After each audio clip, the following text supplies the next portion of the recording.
C'est décidé, je me suis inscrit à mon Ironman. Maintenant, il est temps d'acheter du matériel. Alors, je vais commencer par acheter un vélo triathlon. Je vais me prendre un contre-la-montre.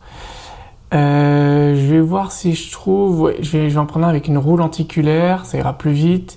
Ça sera mieux. Bah voilà, celui-là, il m'a l'air plutôt pas mal. Je vais le prendre en M. Voilà. Bon, maintenant que j'ai le vélo, il va me falloir un casque. Alors, pour le casque, bah, c'est pareil, je vais aller prendre un bon casque. Prendre un casque de chrono contre la montre. Tiens, Ekoi, là, ça m'a l'air très bien. Qu'est-ce que je peux trouver comme casque? Ça, ok. Bon, ça l'air bien, ça. Je pense qu'avec ça, je vais aller super vite. Parfait. Qu'est-ce que je peux trouver d'autre? Bah, il va me falloir une combi, forcément. Alors, combinaison, tiens, j'avais vu que le Yamamoto, c'était très bien. Celle-là, elle a l'air bien. Bon, allez, je la prends aussi. C'est parti. Maintenant que j'ai la combi, il me faut des chaussures, forcément, des chaussures pour courir vite. Donc, je vais prendre une plaque carbone. Voilà, ça m'a l'air très bien. Super. Et puis, forcément, il me faut une trifonction. Alors, trifonction, voilà, quelque chose qui aille vite, aéro, super. Bon, stop, temps mort, vous l'avez compris, c'est une blague, on va pas du tout acheter tout ça. Alors, pourquoi est-ce que j'ai fait ça? Parce qu'en fait, je trouve que quand on parle de matériel dans le triathlon, on a souvent ce réflexe d'aller chercher ce que les pros ont et on veut forcément le même matériel que les pros. Donc là, j'ai fait exprès de prendre le vélo avec roue lenticulaire, quelque chose de super cher.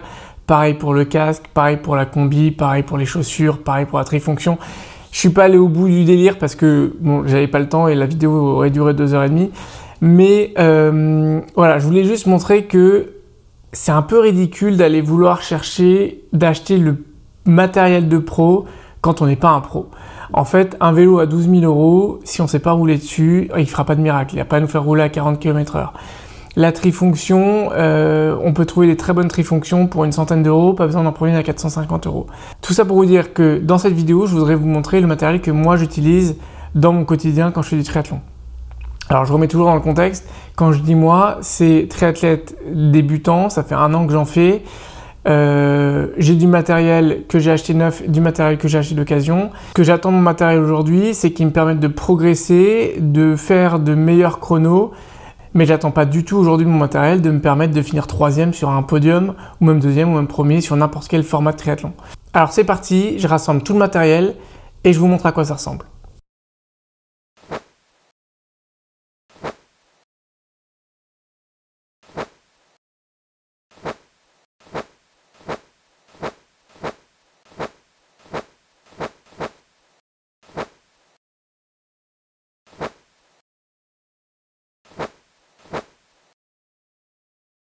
Bon alors voilà en gros tout le matériel que j'ai pour faire du triathlon.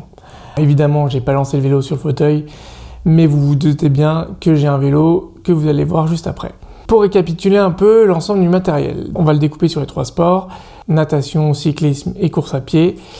Et en plus de le découper sur les 3 sports, en tant que bon consultant, parce que c'est mon métier quand même à la base, j'avais envie de détailler le matériel selon 2 axes, ce qui est obligatoire et pas obligatoire, et ce qui est pour moi de l'investissement et quelque chose de consommable qui va devoir se racheter au fur et à mesure du temps.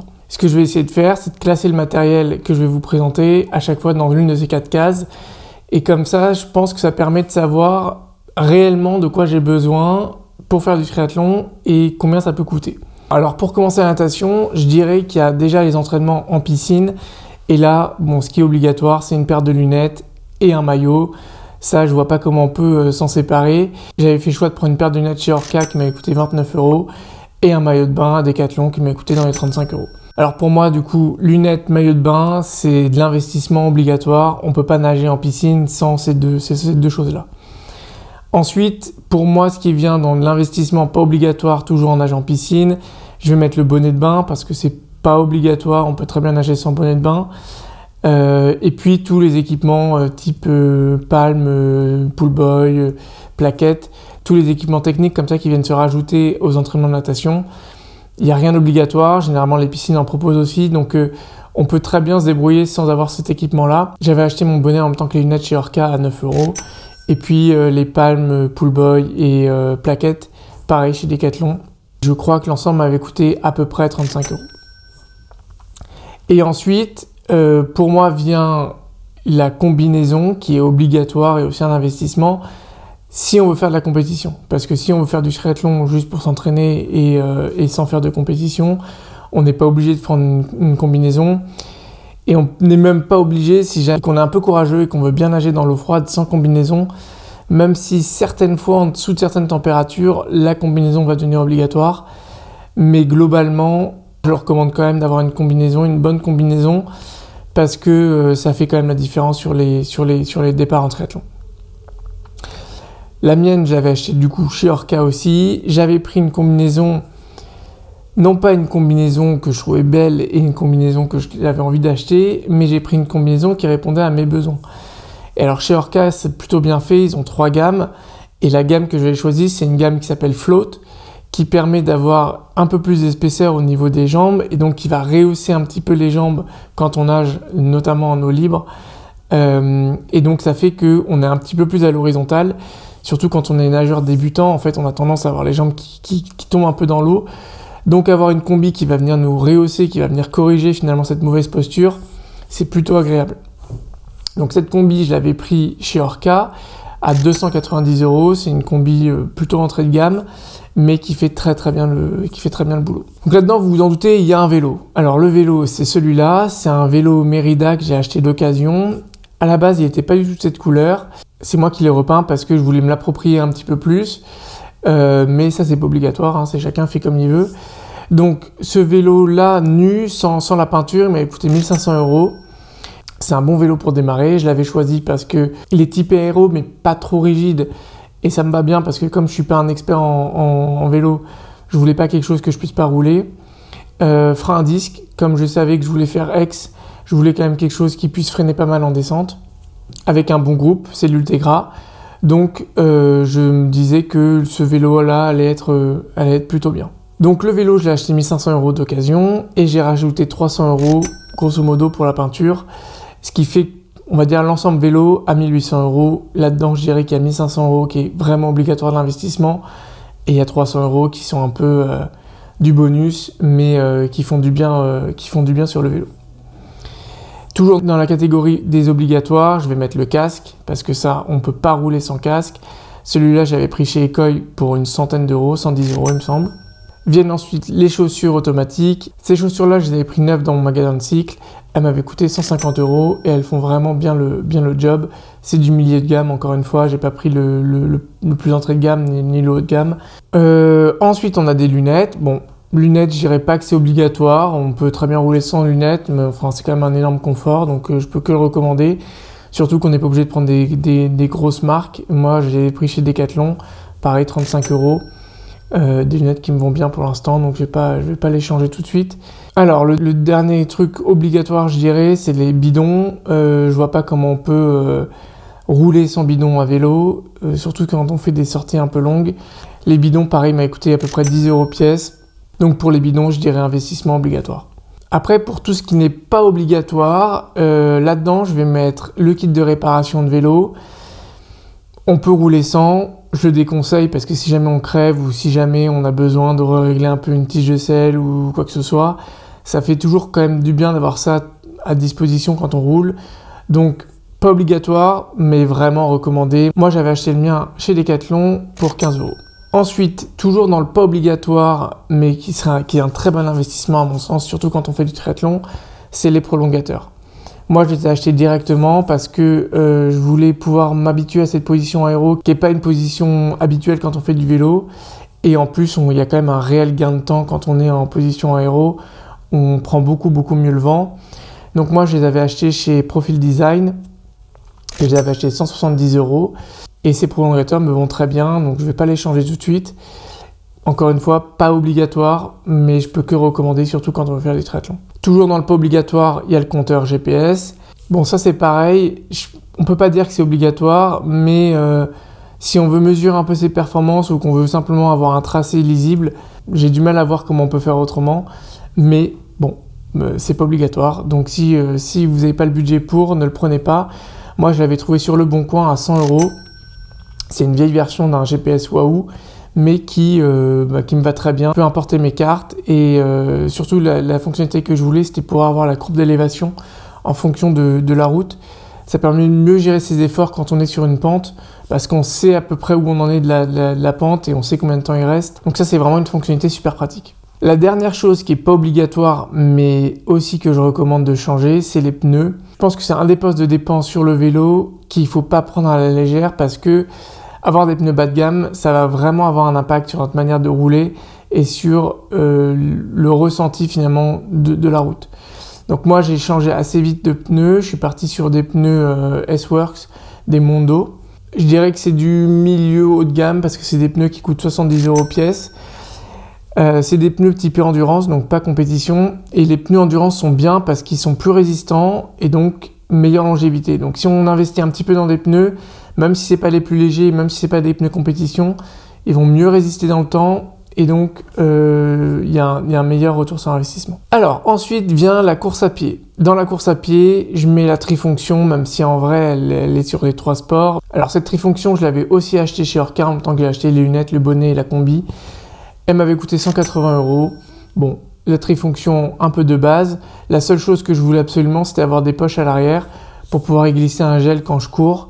Mais sinon, j'avais pas d'attente particulière sur la trifonction. Une blanche, ça me paraissait aussi plutôt bien quand il fait chaud.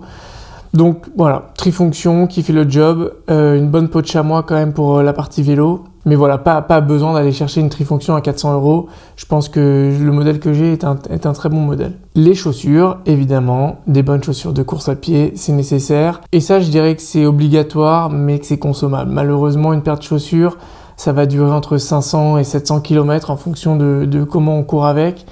Au-delà, on peut les garder pour faire des petits footings. La chaussure va perdre de sa qualité. Et pour toutes les courses un peu tempo ou de vitesse, la chaussure, forcément, elle répondra moins bien. Ça, malheureusement, pour les chaussures, je pense qu'il faut être prêt à investir régulièrement dans une paire de chaussures. Pas besoin de prendre des chaussures à plaque carbone à chaque fois. Et en plus, je pense que personne ne le recommande parce que c'est des chaussures qui vont s'abîmer beaucoup plus vite. Et ça va pour les courses, mais pour le quotidien, je pense qu'il ne faut pas courir avec. Mais en moyenne, entre 150 et 180 €, je pense qu'on peut trouver des bonnes paires de chaussures. Celle que j'ai achetée là récemment m'ont coûté 150 €. Je me sens très bien dedans et je vais pouvoir faire 500-600 km facile. Donc, pas besoin de se ruiner sur une paire de chaussures à chaque fois parce que c'est quelque chose qui va revenir. Le plus important, c'est de se sentir bien dedans. L'autre chose que j'ai catégorisée dans la partie course à pied, mais qui encore une fois est transverse aux 3 sports, c'est la montre GPS. Je le mets en obligatoire parce qu'à mon sens, on ne peut pas réellement faire du triathlon, on ne peut pas réellement mesurer nos performances, ni pouvoir s'améliorer sans avoir un recul sur la fréquence cardiaque au minimum, la puissance si jamais on l'a.